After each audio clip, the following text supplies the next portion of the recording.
morning. Susan Reardon, I'm the staff hearing officer, and I call the meeting of Wednesday, June 10th to order. Today we have two items on the agenda, and the applicant for the first item isn't in the hearing room yet, so we will skip that one and go to. I'm muted, sorry. Yeah.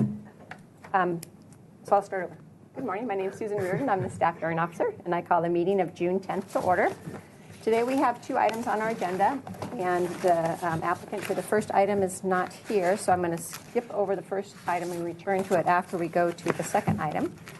But first I want to announce that the Planning Commission held a public hearing on 3617 State Street, which was an application for a medical marijuana dispensary permit last Thursday, June 4th, and they ended up upholding the decision of the staff hearing officer on the approval of that dispensary.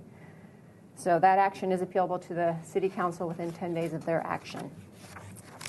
Under comments from members in the audience of items not on the agenda, there's no one in the audience, so I assume no one wants to speak to the show. So we'll go to the first item, which is 3930 Camilla Lane. First, Danny will give a presentation, and then you can have your presentation. Very good. Good morning, Mr. Reardon. My name is Danny Cotto, Senior Planner, and I'm presenting this case for Joanne LeConte, who was the case planner for this case. So to orient you to the site, you can direct your attention to the site plan. In blue is the site boundaries. In orange are the setbacks. The existing house is in light gray. The dark gray areas are proposed additions, and this cross-hatched area is a proposed remodel in the family room. The modification that's before you today is for additions and alterations in the setback, and that's kind of shown in yellow right along here, this entire edge. So the way it exists now, there's an existing carport in this situation. You can't see it on the screen, but there's a little outline of it right here. That's proposed to be demolished and replaced with this 20 by 20 interior garage. And then the existing house is permitted to this five feet from the property line right along this section here. And then a proposed addition is to fill in this corner here is proposed as well, and then to remodel this and put in some different windows.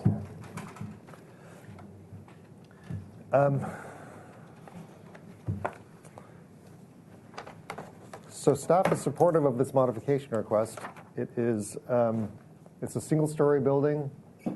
It's following the line of the existing permitted structure. There are no new windows in the garage. One new window, I think, in the addition, and then changing some windows around in the existing family room. So you can see here, if we move this over a little bit, the existing family room has 1, 2, 3 small windows, and they're replacing that with 2 larger windows over here. Here's the proposed addition to the family room with a new window in the interior setback, and then the garage basically follows the line of the building. No new windows on that side. Doesn't seem to have an effect on the neighbors, as it's all single story. There is a 6-foot-high fence with I believe there's some vegetation on the fence as well that provides screening. We recommend a condition that that fence be maintained along that property line. So we recommend you approve the project, making the findings in the staff report, subject to the approval. Oh, one thing I forgot to show you on the site plan is, in pink over here is a existing shed that's proposed to be removed as part of the project. Make that a condition, and to keep the fence along this property line. So both sides of the house are within the interior setback? Correct, but this side, no changes are proposed on that side. Correct. Okay, thank you. Okay. Would you like to state your name for the record and provide additional comments? Yes, I'm James Bell, architect, and I don't have any additional comments. I think Danny covered it. If you have any questions, I can answer. I do have a question regarding the existing improvements and what exactly. I know you're proposing to change windows and stuff. Are you demolishing that and rebuilding it, or what are you proposing? We're to keeping do? the foundation, Okay. and we're building off that. And we'll extend this foundation into where the additional portion is, and then we'll bring in the roof across. So just to clean up the roof. Right now, this portion you can see on the pictures is a sloped roof, and there's a low slope roof over this addition that was done. I'm not sure when, but it was brought up to code in '94, and then there's a low slope roof over the garage, and they both have water problems to them. So those will be replaced as part of this. So that's the intention. That's the sort of the driver behind the changes. Okay. And then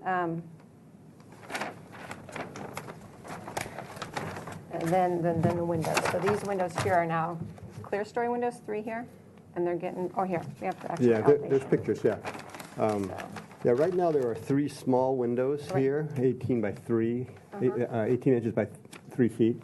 Okay. And what I've shown is in place of those 2 where they're located, or 3 where they're located, there would be 2. And I've shown them larger than they will likely be.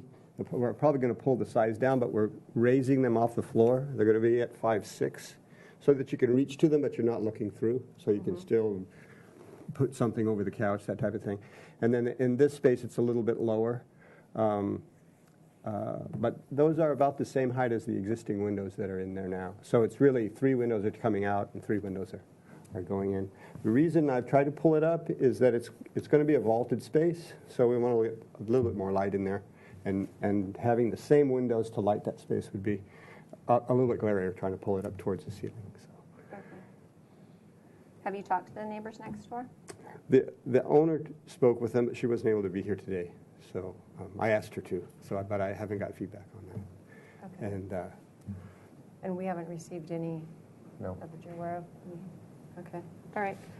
So I'd like to open the public hearing, and there's no one in the audience. So you said you didn't hit any. So I'll close the public hearing. I did go to the site yesterday and looked, and that was part of the question why I was wondering what was going on in this area, because it looks like it's in pretty bad shape. It's got a lot of rot and stuff. So, okay.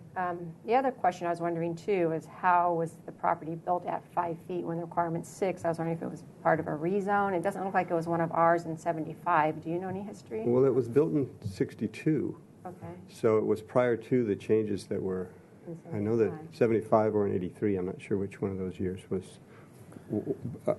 I've done a number of mods where it was at originally 5, right. Built at 5, and then came in and changed the zoning to 6 feet. So it's a pretty standard. Yeah, it's just not in one of the larger areas that we did. In Number, 75, yeah, in yeah. 75. Oh, in that's caused a 75. lot of Oh, problems, okay. So, yeah. Oh, okay. Okay, well, in regards to your request,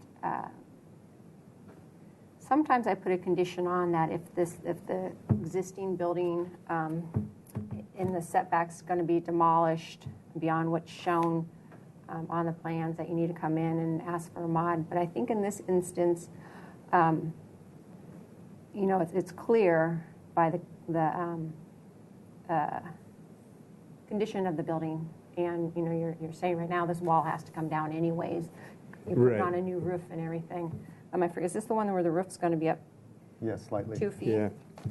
I think it's shown on the Elevations. Yeah, they may show it actually on the floor plan. The They roof, have well, this shows the the new roof configuration. Yeah, here we have it. This is just a really small eave. This Okay, is a yes, flat sloped roof, and this is the ridge here. Right. This is existing, and this will stay. So what we're doing is I'm just pulling this ridge across to here, Oh, and right. then pulling this in and giggling it. So it just really cleans it up. Actually, will improve it from the street. This is the street view of it. Yeah. And I noticed actually this is pretty common in this neighborhood of a carport out front. I don't know, some neighbors did improve it with garages. Some previously, did. but- There's a number of houses. This is a next door. Yeah, I noticed there's some with garages, yeah. Some And with garages, some without. Yeah, and then across the way, there was some with garages, so it's kind of mixed of two. Yeah. But the garage is nicer in terms of a street presence because everything in there is not. It's not Visible. exposed to the street. Yeah. So, well, in regards to that, I think in this situation, the existing house, even on the other side, is 5 feet. That type of condition is not necessary. You are going to use the existing foundation, and during plan check, staff will look at that to, evaluate it more. But, in regards to the conditions and adding any conditions, I'm fine with that. Another concern I had was with the new window. I wasn't concerned with the replacement of the existing ones, but the new window in the relation to the adjacent neighbor. Sometimes that causes impact, but it's at this area of the house, and there's not really an angle in terms of privacy, and it didn't look like it's a concrete foundation, or Yes, is it raised? it's on slab. Yeah, so it didn't look like it was going to be elevated, that it would cause problems. There's an existing fence with the landscaping, so the new window is fine too. So Oh, good. I don't think I need to add any conditions. And you've read the two. Danny kind of explained the fence, and then the other ones regarding the removal of the shed. You've Right. reviewed those and you agree with them? Yes. Okay, well, great. With that, I can make the findings outlined in the staff report and approve your project subject to the conditions of approval contained therein. My action is appealable to the Planning Commission within 10 calendar days, and they also have oversight authority of all my actions. And if they felt that warranted additional discussion before them, they could call it up during that same 10-day appeal period. Okay. And if either of those would occur, Joanne will contact you. She'll be back by then. Okay, great. Okay? Great, thanks. Sounds good. We done? We're done. All right, thank you. Congratulations. So we'll go back to the first item. The applicant's here, 931 Los Atros Road. Hi. Hi. I brought the very same plans you have, just they're hard lined instead of the ones that I hand drew that stuff on. If you want to put these in instead, or if you want to use those. I can look at those to stamp what you And need. they also have the additional lot area stats that you guys like. I just added those on there Yeah. as well. We'll use those for stamping, but we'll show this. Okay. And we just need one. Actually, we just need one. It's all- Okay, I bought you 4 copies in case. Okay, you can use those for the building permit. Just because I've already written on Sure. drawn on this. So this project is 931 Los Alturas. The proposal is a modification for the front setback to allow several improvements, as-built improvements, such as air conditioning units, a dog house, water softener, and some trash and recycling areas. So to orient you to this site, this is the overall site plan. Again, in blue, we have the lot lines. In orange, we have the front setback line, and that, the interior setback line shows. I This is front, didn't too. highlight that. I didn't highlight all the setback lines. And then the house is kind of in this black outline. And then we go to the enlarged site plan here that shows the improvements in question. Again, here's the front lot line with Los Alturas here. This is the 35-foot front setback. This shows the northeastern side of the building. So that's part of the building footprint. And the improvements in question are 3 AC units in an enclosure here, trash and recycling right next to it with a water softener right there. There's a dog run, which is basically just a big fenced area with a dog house in it, and then 2 more AC units in another enclosure off on this side. There are some technical reasons why they need to be here. I'll let the applicant tell you what those are. The biggest issue that I recall about this was the noise issue. The applicant had a noise study prepared, which I reviewed. It had some conditions about raising the height of the enclosure and wrapping the AC units with blankets, but with doing that, it met the requirements for the 60 dB CNEL at the neighboring property line across the way. So noise, it meets our noise standards. This is a city landmark.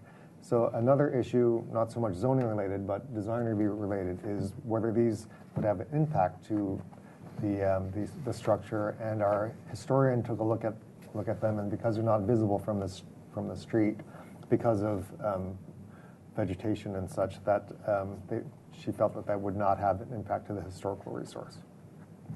Is there anything else I need to say here?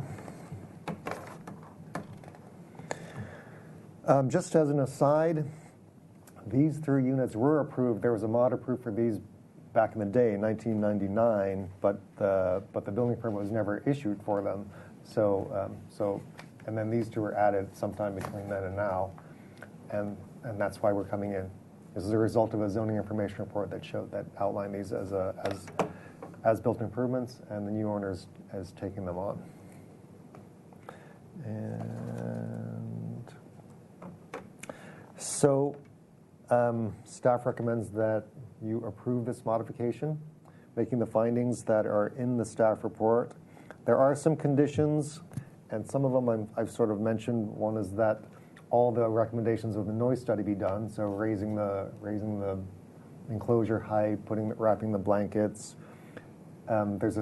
So the hedges kind of come all the way up to the driveway, so just this driveway, yeah, and making sure that they meet the site visibility triangles for those hedges, and any other violations that were outlined in the ZIR, which don't need a mod, they just have to be abated at the same time. And the screening shall be maintained, because that's why we can meet the historical findings. Okay. That concludes our staff report, and I'll let the applicant talk about some of the technical issues. Okay, would you like to state your name for the record? Yeah, good morning. Jarrett Gorin from Vanguard Planning. And let's see, I guess before I get into the technical, I want to point out that the air conditioning units and enclosures in the current locations, they were also reviewed by Historic Landmarks Commission on consent, and they also agreed that they have no impacts to the historical resource, and they supported the modification. And I'll get into the technical issues, and I'll revisit that, because moving them elsewhere might impact the historical resource, and that's one of the justifications that I think I put forward for the modification. So basically, we've got this home that was built in the late 1920s. It was obviously built on the lot before the zoning got applied. Then the zoning came along, applied this setback, and it put pretty much this whole side of the house into a front yard setback along Los Alturas Road. And so everything, which is sort of the side yard of the house, is now in a front yard setback over here. And back in 1999, when the city first approved the modification for these air conditioning units, they brought up the very same technical issue that I'm going to talk about now, which is that these have to be within a certain limited distance of where the furnaces are in this house, which is sort of right in this area. They've got to be within about 75 feet of those to function. So these units are within that distance, and so basically if you start drawing 75-foot radius around that, it puts you, somewhere out in this motor court, or somewhere up here in front of the front elevation of this house, or anywhere else out here, which is also still in the front yard setback.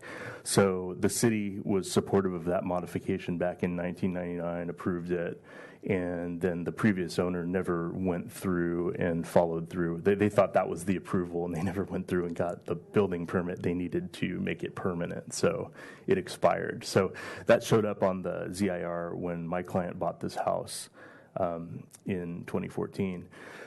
So since those were added, the previous owner, I don't know if it was the same one that did these, but someone prior to my client added these additional units as well. And they have the same issue with having to be within the same distance of the furnaces. And so, again, our choices are either they have to be located somewhere within this area, or over here in this area, or somewhere out in front of the house. And when the city designated this whole property, well, they designated the building and the motor court area all a city landmark back in, I think it was February of this year. So we definitely don't want to put these in the motor court area, because that's actually a landmark.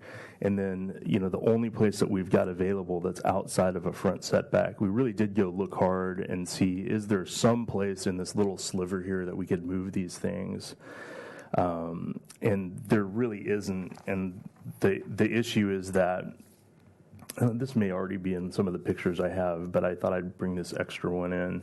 The basement under the house has these clear story light wells on it, and there's this walkway here.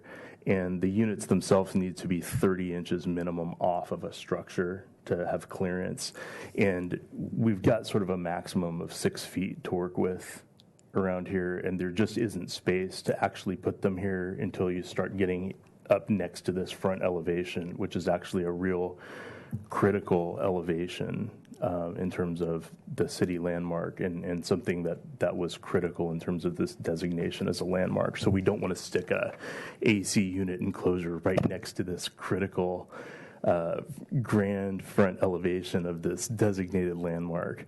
So this here was the boundaries of the landmark there, the kind of right here? Right. So Yeah, so encompasses that it would area. be within that area. So basically, our only alternative locations are all either somewhere within a designated landmark area or somewhere else within the front yard setback for technical reasons. And then on the flip side of it, there's no real impacts to anything having them in the setback in this case because of the existing screening. There's also a grade differential here. This comes up probably a good 10 feet above the grade of Las Alturas. There's existing in-place screening. These are in screened enclosures. The noise study, the end result of that is we have to increase the height of these enclosures an additional foot to get the sound attenuation we need. So they'll be further screened within that. And then also they're not generating noise impacts to anything. So they're all fully screened. They don't generate impacts to anybody. They potentially might generate impacts locating them elsewhere on the property that would still work out technically. And I provided some additional details in my letter that I submitted. But other properties in the area also have similarly situated AC units, so this is consistent with sort of development in the area, and we believe it's an appropriate improvement for this lot, and there's really no other feasible way to do it in this case. And then the doghouse, we were perplexed as to the dog run being cited as a zoning violation because it's just a fence, and the fence is allowed there. I guess maybe it needs a building permit. And the doghouse itself, I guess it's a structure, but they'd like to have their doghouse in the dog run so that it's fully screened within that enclosure, and you can see pictures of it in here. Actually, Right here. that's the dog run. One other thing I need to bring up, the condition that we abate violations, that's part of this. I think it's condition number 4. We're okay with the wording of that condition. I just want to make clear that by accepting it, that we're not conceding that any of those items are technically violations, that we'd be in compliance with that condition if by abate violations means that staff agreed with us that we didn't have to do anything. For example, this pergola keeps coming up. In researching this project for this hearing, it looks like it was resolved prior to the hearing in 1999. And then it came up as a violation again in this ZIR. And then I did extensive research pulling aerial photos, which proved absolutely without any doubt that it was present since 1956, I think. And again, it got resolved that this was not a violation. And my understanding is that was going to get documented somewhere, but I didn't see it in the staff report anywhere. And it just keeps lingering, and the clients need some sort of confidence that this isn't going to keep coming up again and again on future reports. And then we have the issue of the service bathroom that's in the garage, which that's not been an issue with the zoning department, but it's an issue with buildings still. There's a toilet that's in the garage and a small room that's there. And the toilet is clearly a 1920s vintage toilet. And inside the top cover of the toilet, stamped into the porcelain, is the year 1929. And building's contention is that since there isn't a clear plan that depicts it on the plans and a separate permit for installing it, that it's unpermitted. And we contend that people didn't submit separate plans for that, and so we're still debating that with them. But that debate may ultimately get resolved that they agree with us that it's not a violation, and so we want to be clear that that may be the abatement of that violation, is that we simply don't need to do anything about it if they agree with us that it's okay the way it is. And then the only remaining issue aside from this and those two is there was a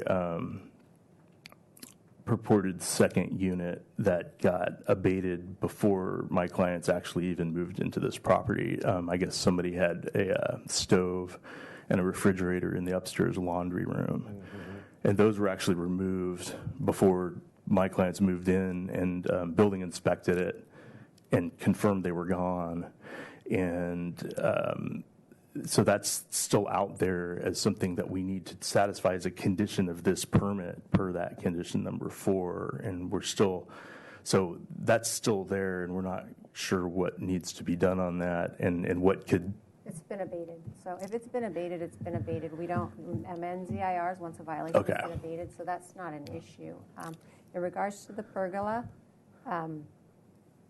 we could write a memo, because I saw that same documentation, and I know you've been submitting, in the past, submitted information to me regarding the pergola, and something's been there. I don't know if it's that exact pergola or not, but there's something there since, at least 65 when you showed I think that was the 56. 56. Okay, I turned the Dyslexia, yeah. The same thing.